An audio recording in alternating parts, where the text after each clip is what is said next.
por ejemplo, en esto de los ejercicios, trayendo a colación lo que dijiste de la vida de Jesús, que tampoco fue así, como toda la raza. Si en la segunda semana se hace contemplar la vida oculta y la vida pública de Jesús. Entonces, si uno se mete en la interioridad, en este camino, en esta exploración de lo mismo, en lo que él llama las contemplaciones, que no son como la directiva de las contemplaciones, son la imaginación, los sentidos, vos estás en la escena. Meterte con los sentidos. Sí, vos sentís, olés, ves, oís todo. Entonces, siempre esa contemplación va a reflejar muchas veces algo que te pasa a vos en ese momento. Dios te va a mostrar a través de eso, generalmente cuando Él te da la gracia, y no esté lo más abierto posible, te va a mostrar algo puntual. Entonces va tocando estos aspectos, de decir, bueno, realmente no estaba tan bien porque estaba esto. O apareció en la contemplación, por ejemplo en el río Jordán, estaba contemplando el río Jordán, y apareció una persona en la escena, que era mi papá, ponele, no me acordé, o en la vida oculta, que el Espíritu Santo me llevó a un momento de mi infancia. Y estoy ahí, ¿entendés? Como que va despertando cosas que nos van tocando y van como dándole una vuelta de rosca. Y que son necesarias trabajarlas en esto, para tampoco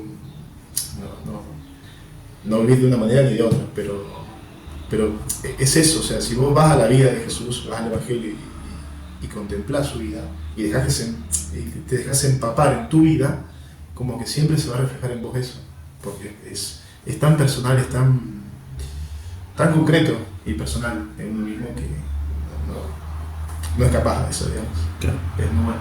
Mira, te cuento algo que a mí, en mi experiencia de los ejercicios, yo no me acuerdo concretamente qué contemplación fue, pero fue por ahí. Alguna de tantas. Que yo me acuerdo que toda la hora de oración, yo me quedé contemplando las manos de Jesús. O sea, la escena como que no desapareció la escena y yo me quedé con eso. Y cuando ese día me tocó hablar con el que daba los ejercicios, yo fui como que no hice la tarea, ¿no? Como que hice mal porque no había contemplado la escena, sino como que yo me quedé en un recontra detalle y no, el cura me dijo que, claro, lo que es, o sea, que no es que no hiciste la tarea porque no contemplaste la escena total, o sea, si en ese momento Dios te llevó a contemplar ese detalle, bueno, quédate ahí. De hecho, la repetición de la oración, después yo volví a eso, ¿no? Y además a mí me inquietaba, digo, ¿por qué? Y el cura me dijo algo que me quedó, y que me lo acuerdo hasta hoy, de hecho lo estoy recordando, que me dijo, mira, hay cosas de Dios que se van a explicar con el tiempo. No trates de entender ahora por qué vos te quedaste contemplando las manos de Jesús, ¿no? Entonces, me quedó ahí. Y me voy dando cuenta que cuando tal vez en mi vida de cura yo tengo como algún tipo de oscuridad o de tiempo así como medio low battery, vuelvo un poco a este recuerdo y, por ejemplo, el gesto de la mano sobre el penitente en la reconciliación, o las manos sobre el pan y el vino, las manos echando el agua, ¿no? Como que esa imagen de mis manos asociada como si fuesen las manos de Jesús, no estoy diciendo que yo sea Jesús, pero como que entiendo que mis manos son un instrumento por las cuales las manos de Jesús se hacen presente en la vida de otras personas. Y eso muchas veces me sostuvo. No sé si es el sentido de lo que yo contemplé en aquel momento, pero hasta el día de hoy yo tengo 17 años de cura y hasta ahora eso me ayudó. Pero digo, ¿cómo Dios se vale, por ahí esto que vos decís, ¿no? De la contemplación? Dios se vale de un pequeño gesto, un pequeño detalle, un pequeño como una cosita que parece muy chiquitita, para comunicar lo que Él quiere, ¿no? Es que los ejercicios, esto cuando se dan también, es decir, si vos arrancás el principio fundamento hasta la contemplación para alcanzar amor, no es que vas a ver grandes cosas, no, sino un cambio en tu vida terrible. Pero van a haber 2 o 3 cositas que se repiten en todo el proceso y terminás con esas 2 cositas. dándole vuelta y te cambia. Porque Dios es concreto y sencillo. Entonces cuando uno contempla, si Dios ya te muestra algo que te hace gustar el alma, ya está, te quedas ahí. Punto. Y ahí empiezas a sacar frutos. Y después la repetición, que vas a sacar aún más frutos. Y fíjate hoy, con el tiempo, seguís sacando más frutos. Claro. Con esa cosa chiquitita. Claro. O sea, el ejercicio no es abarcar mucho, no es una cuestión intelectual como muchos piensan, Claro. sino que te lleva a esa concreción. O sea, si vos decís, bueno, voy a contemplar la última cena. Por ejemplo, te cuento yo también, en un momento en un retiro, me acuerdo que el padre nos había explicado cómo lavaban los pies, cómo estaban ubicados en aquel momento, viene el contexto histórico, todo para poder, si nos ayudara a la imaginación. Y yo me acuerdo que en la contemplación, no me acuerdo quién estaba al lado mío, era como uno de los que lavaba los pies, ¿viste? Estaba todo oscuro. Me acuerdo que estaba todo oscuro y mis pies estaban oscuros. Oscuro, y mientras Jesús me lavaba con... Me emociono la vuelta. Pero cuando Él me lavaba con mucha ternura, como que el agua corría y se limpiaban muy de a poco los pies, pero se limpiaban y con mucha ternura. Y me quedé con eso.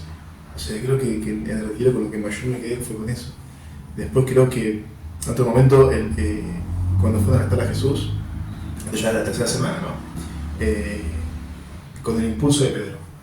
Por ejemplo, cuando Pedro le cortó la oreja a Michael, me ascenso por ahí y me quedé y yo me vi reflejado con Pedro. Ahí es donde se aplica reflectir, que él también llama, que en tu vida, como con esos impulsos que tiene Pedro, bueno, me vi tal cual. Y ahí conversaciones, como son cosas puntuales que tienen que ver todo con todo, porque también el tema de los impulsos, con el tema del lavado de los pies, ¿no? Luego cuando uno se siente así como que está sucio, ¿no? Que te sientes lavado, ser cuidado, ser con el detalle que tiene Jesús. Entonces, son cosas que se van repitiendo y que si vos vas atrás, en los ejercicios siempre se repiten, siempre lo mismo, con otro tinte, pero es siempre lo mismo. Es como decir, tengo muchos pecados, pero vas a ver que si mejor tienes muchos pecados o mucho desorden, las raíces son 2 o 3, o una a veces, que se desprenden de muchas cosas, que disparan para muchos lados, Claro. pero lo más hondo son 2 o 3 cosas que hay que ir sacando de a poco, cuidando y demás, que se van después desfragmentando de muchos puntos. Claro, de hecho mucha gente dice, yo no sé para qué me confieso, si me confieso siempre es lo mismo. Y es que en realidad, bueno, salvo que seas un loco, sí. pero en general todos nos confesamos más o menos las mismas cosas, porque las raíces de nuestros pecados son más o menos las mismas, y es lo que tenemos que seguir trabajando una y otra vez. Yo cuando me dicen una cosa así, siempre recuerdo también esto de la gracia. Vos, después de la reconciliación, aunque te parezca que no, pero no quedás igual. Entonces, por ahí no ves un cambio inmediato, pero aunque después, la próxima reconciliación, vos vuelvas con algo parecido a lo que ya confesaste, bueno, esto no es una magia, sino que es un proceso de sanación. La reconciliación no es que es un pase mágico que de golpe, pum, lo hacemos así y ya no tenés nada. No, bueno, hay raíces de pecado que permanecen en mí y que el sacramento lo recibo en un proceso de sanación, de reconciliación, que sabemos que no es de un día para el otro. Entonces, ahí son pequeños pasos que uno va dando, y de hecho la experiencia te lo dice. Vos cuando vas a la reconciliación, si vas 10 veces y 10 veces con el mismo pecado, no vas las 10 veces igual. Va distinto, porque la gracia va trabajando en el corazón. Sí. Eso yo lo creo, pero yo he tenido experiencias muy lindas, gracias muy lindas con el tema de la reconciliación, el sacramento.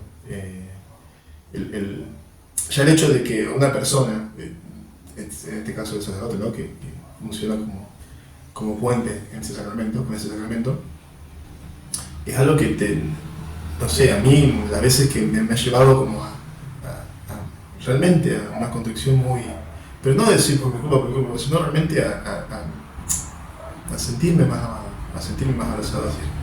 No pasa nada, está bien, te entiendo. Si hay que reparar, reparamos, sí, totalmente.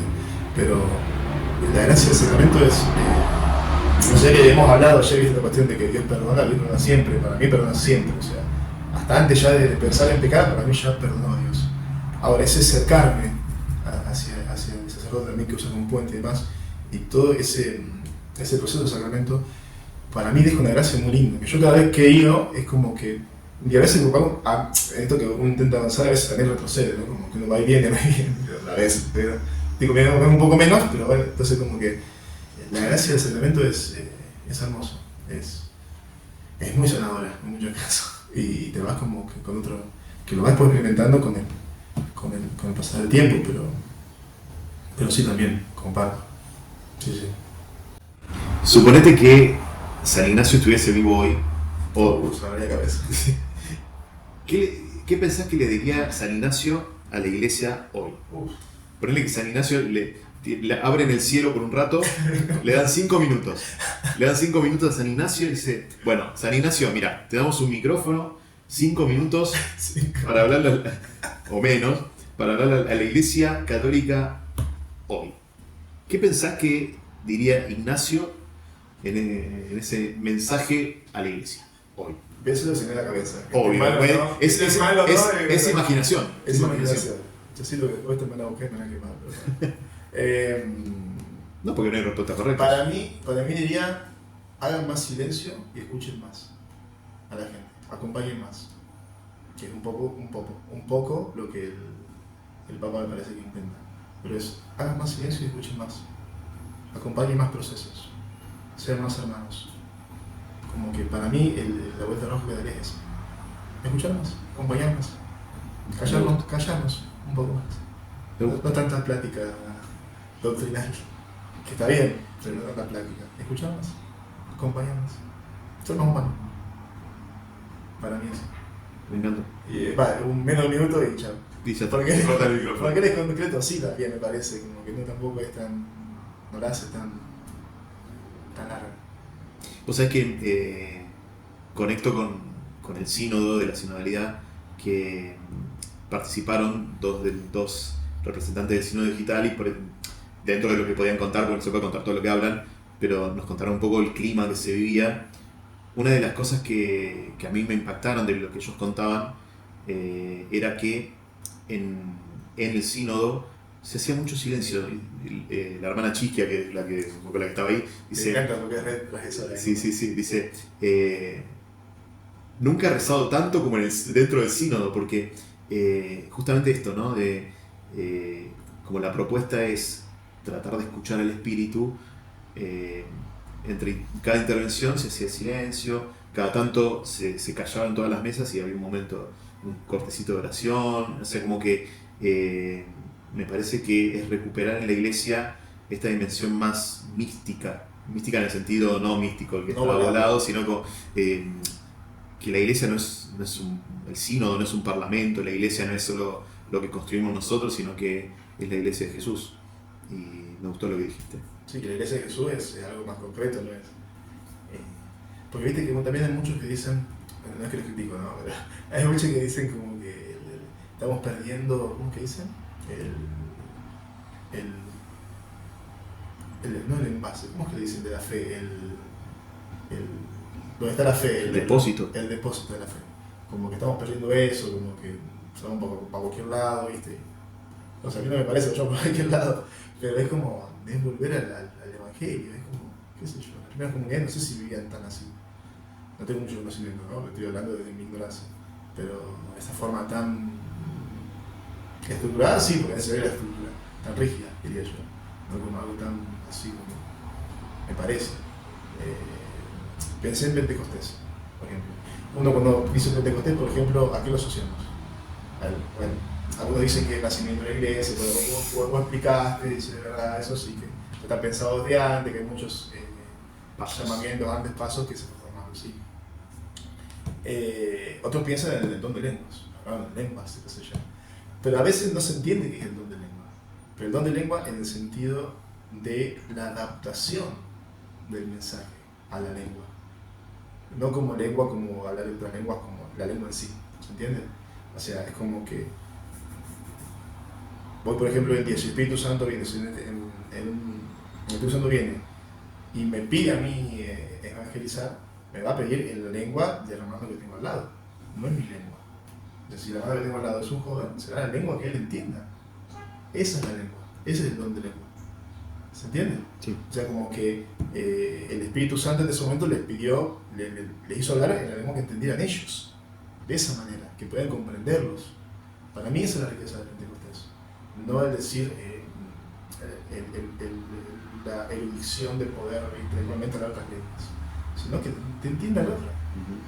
Y eso implica hablar en su lenguaje.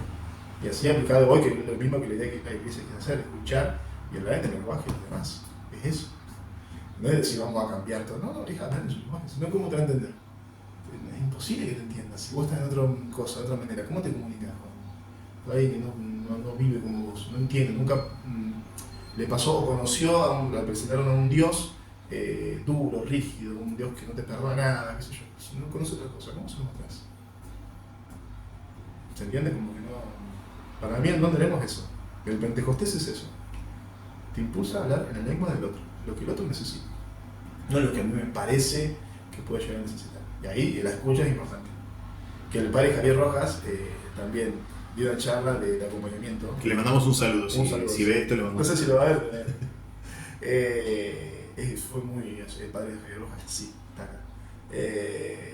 Hablaba también de eso, que no queramos apresurarnos en el acompañamiento a decirle lo que pensamos, sino escucharlo y tratar de también ver qué es lo que está diciendo. O sea, no yo ya pensar en lo que tiene que hacer, lo que tiene que hacer, no, realmente escuchar. Y es un desafío porque implica también a uno bajar un poco, decir, no, o si uno está viendo realmente, Dios le muestra, mira, puede ir por acá, pero tampoco puede ser tan brusco. O sea, también ese tiempo de proceso, tenés que respetarlo, porque es otra persona, no es como vos. Entonces, si vos ya le decís que avance como vos avanzás, estás pidiendo que sea como vos, no como él.